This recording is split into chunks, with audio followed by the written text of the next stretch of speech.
자, 이번엔 세 가지 키워드로 시장을 들여다보는 마켓 트라이앵글 시간입니다. 도말씀의 유진투자증권의 허재환 상무와 함께합니다. 안녕하십니까? 네, 안녕하십니까? 자, 오늘의 첫 번째 키워드 바로 확인해 보도록 할게요. 첫 번째 키워드는 AI B2입니다. 지금 AI 거품론 중심에 있는 기업이죠. 오라클에서 계속해서 좀 잡음이 들려오고 있는 것 같아요. 이번엔 보이지 않는 부채 이른바 AI B2 논란에 또 휩싸이고 있는데 상무님은 오라클 상황 어떻게 보고 계시죠? 네. 사실 그 미국의 빅테크 기업들을 중심으로 해서 요즘 뭐 AI 특히 이제 뭐 메타도 그렇고 오라클도 그렇고 이제 빚을 내서 투자를 한다라고 그렇죠. 하면서 이제 우려들이 좀 큰데 뭐 오라클과 예를 들어서 나머지 이제 M7 기업들은 좀 많이 다릅니다. 어떻게 M7 다를까요? 기업들은 그 부채 비율이라고 하잖아요. 그러니까 이제 부채와 그 자기 자본의 비율 자체가 100%가 안 되거든요. 그러니까 이제 부채보다는 그러니까 물론 뭐 일부에서는 이제 눈에 보이지 않는 네. 뭐 부채도 있다라고 하고 있지만 어쨌든 그냥 밸런스시트 그러니까 재무제표 상으로 네. 봤을 때는 오라클 같은 경우에는 부채 비율이 700% 정도가 되고요. 예. 근데 나머지 미국의 M7 기업들은 대체로 100%가 안 됩니다. 그리고 현금을 굉장히 많이 갖고 있어요. 네. 그러니까 어떻게 보면 이게 빚을 낸 이유가 정말 돈이 없어서 현금이 완전히 고갈돼서가 아니라 현금 사용의 어떤 효율성을 높이기 위해서 보이지 않는 부채를 썼다라는 측면에서는 네. 분명히 오라클과 오라클이 아닌 다른 미국의 빅테크 기업들은 차이가 있다 이렇게 좀 보여집니다. 여기 그림에서 나오는 것처럼 오라클 네. 같은 경우에는 잉여 현금이라고 하죠. 그러니까 갖고 있는 영업으로 벌어들인 현금 흐름에서 이 캐펙스라고 하는 네. 투자를 뺀 걸 보면은 최근 들어서 이 오라클 같은 경우에는 굉장히 빠른 속도로 그렇네요. 현금이 소진이 되어서 다른 미국의 빅테크 기업들과는 분명히 좀 다르다라고 좀 보여집니다. 그래서 이게 그 AI와 관련해 가지고 버블이다, 그다음에 뭐 비투한다라는 여러 가지 네. 논란들이 있지만 오라클과 오라클이 아닌 다른 기업들은 좀 차이가 있다. 아. 이렇게 좀 말씀드리고 싶고요. 물론 지금 오라클의 어떤 투자가 늘어난 속도가 워낙 가파른데 이게 과연 지속될 수 있는 거냐. 말씀드린 대로 현금도 없고 계속해서 이제 빚이 많은 상태라고 하면 이게 지속될 수 있을 거냐라는 그렇죠. 의구심이 있긴 하지만 오히려 오라클이 아닌 다른 미국의 M7 기업들 같은 경우에는 현금이 여전히 좀 있고 네. 그리고 지금 같은 경우에는 경쟁이 격화가 되고 있는 상황이잖아요. 음. 이런 상황에서는 아마 아무도 멈추지는 못할 것 같습니다. 그렇죠. 그러니까 약간 오라클과 같은 기업들이 속도를 조금 늦출 수는 있어도 전반적으로 봤을 때 이거는 생존이 달려있기 때문에 결코 멈추진 않아서 오히려 뭐 삼성전자나 하이닉스, 뭐 엔비디아 이런 반도체, 전력기기 또는 원전 이런 산업들의 중장기적인 관점을 이것 때문에 바꿀 필요는 전혀 없다 이렇게 좀 보고 있습니다. 네. 당분간 과열 국면이 확실히 조금 더 이어질 걸로 보이긴 하는데 결국 현장에서 이제 AI로 인한 생산성 향상이 나타나야지 이런 AI 버블론도 좀 잠잠해지지 않을까 생각이 들긴 하거든요. 혹시 해외에서 주목할 만한 어떤 사례들이 있을까요? 네. 최근 들어서 의외로 이 미국의 일반 기업들, 그러니까 뭐 네. 예를 들면 뭐 월마트라든지 은행과 같은 JP 모건이라든지 뭐 이런 회사들에서 좀 좀 나타나고 있을까요? 그러니까 AI 관련해서 CEO들이 예. 자기네들은 회사를 AI를 접목을 해서 운영을 해보니까 실제로 이제 비용 절감에 도움이 된다라는 얘기를 하고 있습니다. 좀 예를 들어서 사례를 좀 말씀을 드리면 JP 모건 같은 경우에는 이 AI를 활용을 해서 데이터를 분석을 하고 보고서를 작성하는 데 있어서 연간 한 10억 달러 정도의 예. 지출이 줄고 있다. 뭐 꽤 이런 많이 얘기들도 아꼈네요. 하고 있고요. 그다음에 월마트 같은 경우에도 이 AI를 가지고 수요를 예측을 하고 물류 시스템에 적용을 했더니 재고 유지 비용이 많이 줄었다. 이런 얘기들을 네. 좀 하고 있습니다. 근데 좀 재밌는 게 뭐냐면 올해 S&P 500이 한 16% 정도 주가가 올랐잖아요. 근데 JP 모건이 S&P 500보다 주가가 더 많이 올랐고요. 월마트는 올해 들어서 30% 가까이 주가가 올랐습니다. 그러니까 어떻게 보면은 지금 AI를 이렇게 활용을 해서 기업들의 생산성이 좋아지고 있는 사례들이 조금씩 늘어나고 있고 그런 사례들이 CEO 입을 통해서 나타날 때마다 주가가 오히려 어떨 때는 빅테크 기업들보다도 주가가 더 좋은 현상들이 나타난다 이렇게 좀 보여집니다. 그래서 결국은 핀테크, 금융, 제조, 유통 그리고 이제 제약, 바이오 이런 신약 개발과 같은 이런 제약 바이오 등에서 생산성이 좋아지고 있다라는 증거들이 조금씩 이렇게 나타나고 있어서 내년도 미국은 어쨌든 미국 기업들의 실적 자체는 여전히 좀 유효하다 이렇게 좀 봐야 될 것 같습니다. 네. 그러니까 이게 결국 거품론에 그치지 않으려면 숫자로 증명을 해야 되는데 다행히 현장에서 좀 이게 입증이 되고 있는 듯한 모습이고요. 그리고 올해 마지막 출연이신데 내년 미국 네. 빅테크 그리고 AI 랠리 전망은 어떻게 보고 계시죠?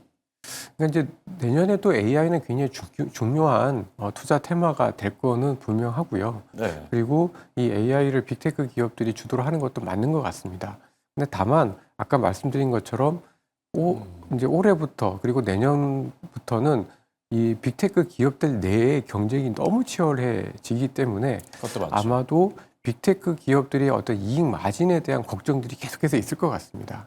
그래서 아마도 빅테크 기업들이 주가가 오르긴 오를 텐데 아마도 이렇게 꾸준히 이렇게 올라가기보다는 실적 발표를 확인하면서 계단형으로 진행될 가능성이 좀 크지 않겠나 이렇게 좀 생각을 좀 하고 있습니다. 네. 그렇다면 옥석 가리기가 좀 중요할 것 같은데 빅테크 기업 가운데 좀 눈에 띄는 기업이나 뭐 내년에 주목할 만한 기업이 있을까요? 당연히 그러니까 그 여전히 이제 그 대규모 언어 모델이 이제 네. AI 모델로 치면 역시 이 구글과 이제 그 챗GPT의 예. 어떤 경쟁에서 조금 요즘 앞서고 있는 이제 구글 같은 기업들, 알파벳과 같은 기업들 여전히 좀 중요해 보이고요. 네. 그리고 이제 저는 테슬라와 엔비디아의 경쟁도 되게 좀 재밌을 것 같습니다. 그러니까 지금 자율주행과 관련해서 엔비디아의 경우 이 차량용 소프트웨어들도 이렇게 만들면서 이 엔비디아가 전기차는 안 만들고 있지만 자율주행 쪽으로는 오히려 테슬라와 좀 경쟁 관계를 좀 갖고 좀 예. 있으려고 하거든요. 그래서 아마도 내년에는 또 이 빅테크 내에서 엔비디아와 테슬라의 경쟁에서 누가 더 앞설 거냐.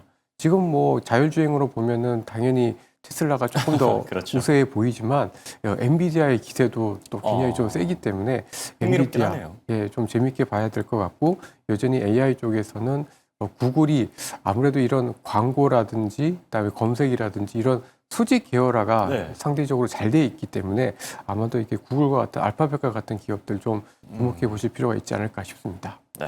자, 첫 번째 키워드로 AI B2 체크해봤고요. 두 번째 키워드도 같이 보여주시죠. 두 번째 키워드는 실적 시즌 준비입니다. 바쁘게 연말을 보내다 보니까 실적 시즌이 또 코앞으로 다가왔는데 곧 있으면 은행주를 필두로 또 실적 시즌이 시작되잖아요. 4분기 실적 시즌은 어떻게 준비하는 게 좋을까요? 네, 여전히 4분기까지는 국내 주식시장 같은 경우에는 수출주 중심으로 해서 좀 볼 필요가 좀 있을 것 같습니다.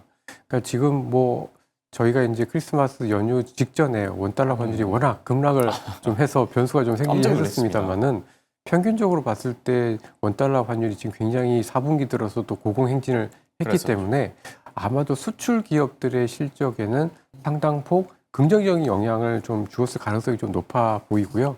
그리고 뭐 그냥 눈에 보이는 저희 수출 실적으로만 보더라도 반도체하고 조선이 가장 눈에 보이는 그 수출 실적이 굉장히 좀 좋기 때문에 반도체와 조선 업종에 대한 신뢰는 여전히 좀 굳건하다 이렇게 좀 봐야 될 것 같습니다. 그리고 아무래도 이제 이런 그 반도체하고 조선을 다음에는 아마도 이제 자동차하고 2차 전지도 조금 봐야 될 것 같은데요. 사실 자동차는 아주 실적이 뭐 대단히 좋은 건 아닙니다. 네. 이제 관세에 대한 불확실성은 이제 겨우 이제 벗어난 정도이고 2차 전지도 아주 그렇게 뭐 썩 좋은 편은 아니긴 그렇죠. 합니다만은 아무래도 이제 이런 자동차나 2차 전지 같은 경우에는 특히 최근 들어서 수출이 감소폭이 좀 줄어들고 있거나 조금 이제 올라서고 있는 모습들이 있기 때문에 아마도 환율 효과랑 더불어서 이렇게 생각을 해보면 의외로 실적이 지난 3분기보다 4분기 들어서 좀 더 좋아져 있을 가능성이 좀 크기 때문에 좀 이런 수출주들 중심으로 해서 좀 준비를 할 필요가 있겠다 이렇게 좀 말씀드릴 수 있을 것 같습니다. 네.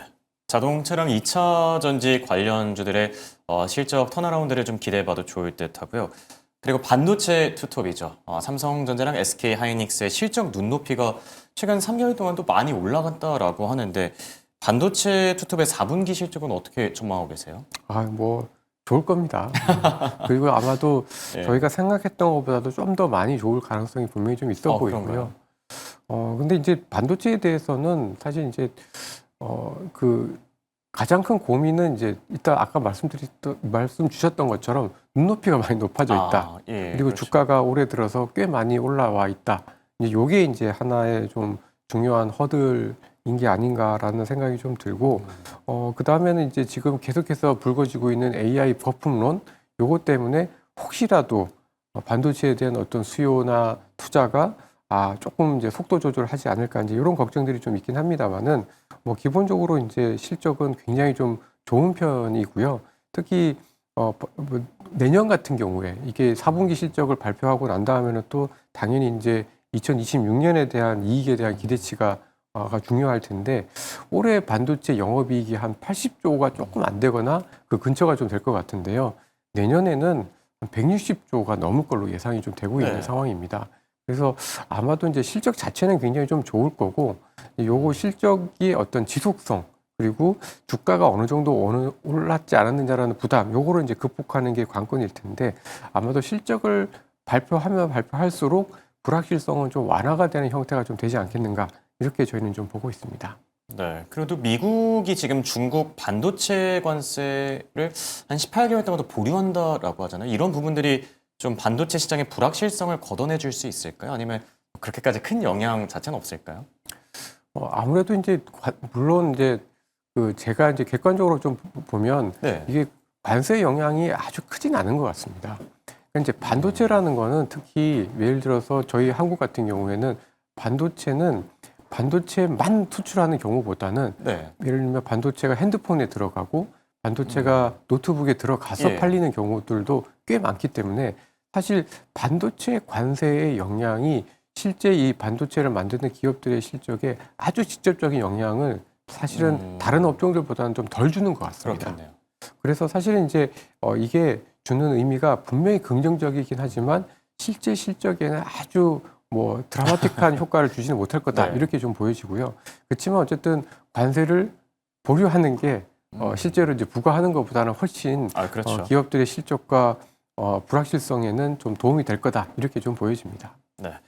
자, 그리고 로봇주에 대한 얘기를 저희가 잠시 좀 같이 나눠볼까 하는데 최근 피지컬 AI 붐에 올라타서 순환매가 돌고 있는 로봇주. 근데 문제가 아직 실적이 좀 잘 받쳐주지 않는다는 부분이 리스크인 것 같은데 실적 시즌 전에 차익 실현에 나서는 게 좋을까요? 어떻게 보시죠? 이게 참 로봇이 참 어려운 것 같긴 합니다. 네, 그렇죠.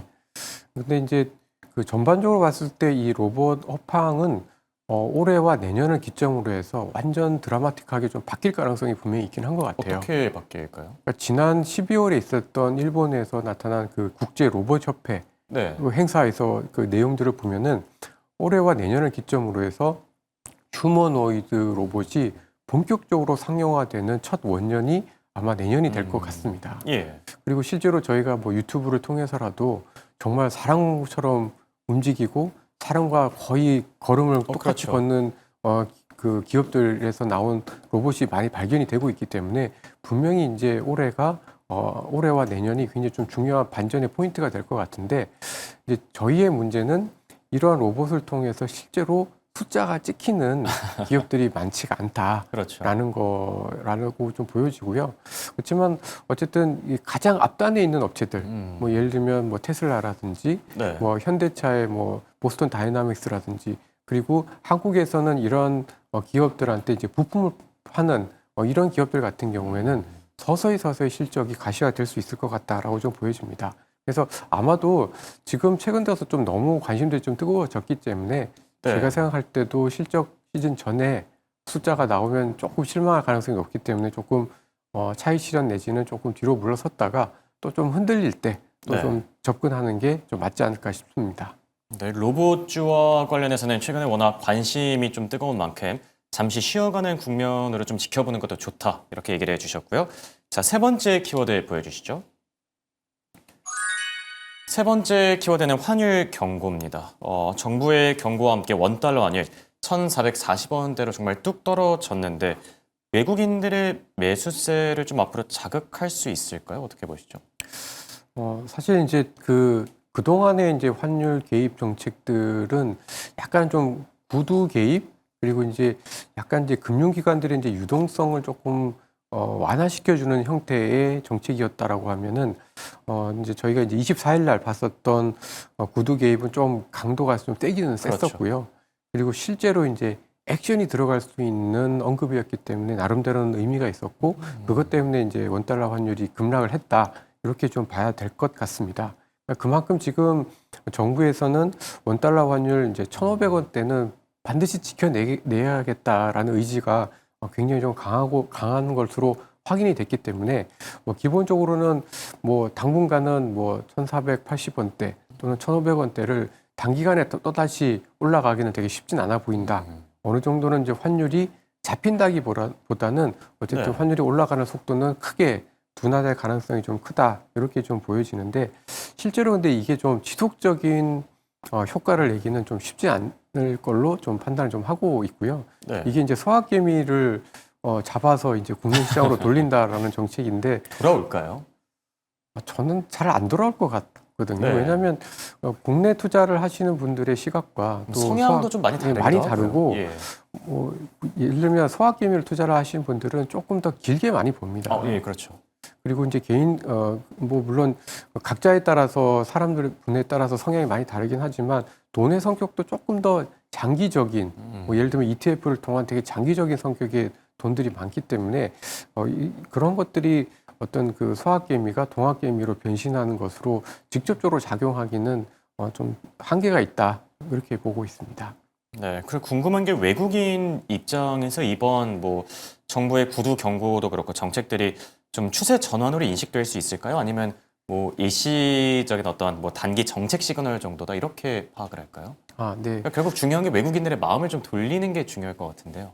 근데 외국인들이 특히 이제 코로나 이후에 저희 한국 시장에 접근을 하고 있는 외국인들의 시각이 네. 좀 많이 바뀐 것 같습니다. 그러니까 예전에는 달러가 약할 때, 그래서 환율이 안정적이고 환율이 좀 강할 때 한국 시장을 시장으로 접근을 다 해서 시가총액 종목들을 이제 골고루 다 사는 그런 모습들이 많이 나타났다라고 하면 코로나 이후에 외국인 투자가들은 철저히 실적으로 판명된 기업들만 사는 예. 골라 사는 경향들이 좀 있기 때문에 오히려 환율이 높든 낮든 크게 상관을 보이지 않는 모습들이 최근 올해 들어서도 꽤 나타났었던 것 같습니다. 사실 11월, 12월에도 환율이 굉장히 오르는 상황에서도 외국인들이 물론 11월 달에는 저희 한국 주식을 좀 많이 팔았긴 했습니다만은 10월까지도 외국인 투자가들이 주식을 굉장히 많이 샀었잖아요. 그래서 네. 아마도 외국인 투자가들은 이런 환율 움직임에 대해서 아주 크게 민감하지는 않을 걸로 보고 있습니다. 알겠습니다. 그렇다면 환율이 어느 정도 수준이어야지 외국인들이 좀 안정 구간이라고 생각할까요? 환율의 어떤 레벨보다는 네. 환율의 변동성인 거죠. 그러니까 외국인 투자가들 입장에서는 환율이 높더라도 네. 원화가 좀 약하더라도 이 레벨에서 꾸준한 흐름을 보이면은 오히려 싸기 때문에 예. 한국 주식을 살 가능성이 좀 있고요. 또 환율이 좀 낮더라도 원달러 환율이 낮아서 할 때는 오히려 이제 환 차익에 대한 기대감이 있기 때문에 또 한국 주식을 살 수가 있어서 중요한 건 변동성이다라고 예. 좀 보여집니다. 근데 오히려 지난 24일 날 있었던 큰 급락은 네. 외국인들 입장에서는 사실은 조금 의아할- 어떻게 예. 해야 되나라고 아마 퀘스천 마크를 더 크게 찍지 않을까라고 좀 보여집니다. 네. 자, 그리고 당국의 개입을 통한 이 환율 관리 좀 지속되는 게 좋을 텐데 언제까지 지속될 수 있을지도 궁금하긴 하거든요. 그래서는 안 되겠지만 혹시라도 연초 이후에 다시 리셋될 가능성도 있을까요? 근데 이제 지금 환율에 대해서 정부의 어떤 강한 의지를 좀 보았기 때문에 네. 아마도 리셋이 설마 된다고 하더라도 단번에 되기는 되게 어려울 겁니다. 아마도 서서히 될 거고 아마 그 정도 되는 어떤 원화의 변동성이 좀 안정이 된다라고 하면은 사실은 주식시장이나 외국인 투자가들 입장에서 봤을 때는 나쁘진 않을 거다 이렇게 좀 판단을 좀 하고 있고요. 그리고 근데 어쨌든 내년 같은 경우는 네. 미국은 금리를 그래도 한두 번이라도 조금 더 내려가는 추세일 거고 저희는 웬만하면 금리를 안 내릴 가능성이 좀 높기 그렇긴 하죠. 때문에 예. 그리고 성장률도 미국보다는 저희가 내년에는 어쨌든 좀 더 올라올 가능성이 좀 높기 때문에 아마도 한 1, 2분기를 지나고 나면 원달러 환율이 그래도 조금 더 하향 안정될 가능성이 좀 크다라고 좀 보여져서 아마 이번을 계기로 해서 원달러 환율에 대한 어떤 불안의 정도는 조금 가라앉지 않을까라고 좀 보고 있습니다. 네, 상무님 말씀처럼 좀 불확실성이 많이 해소됐으면 좋겠네요. 지금까지 도말씀의 유진투자증권의 허재환 상무와 함께했습니다. 감사합니다.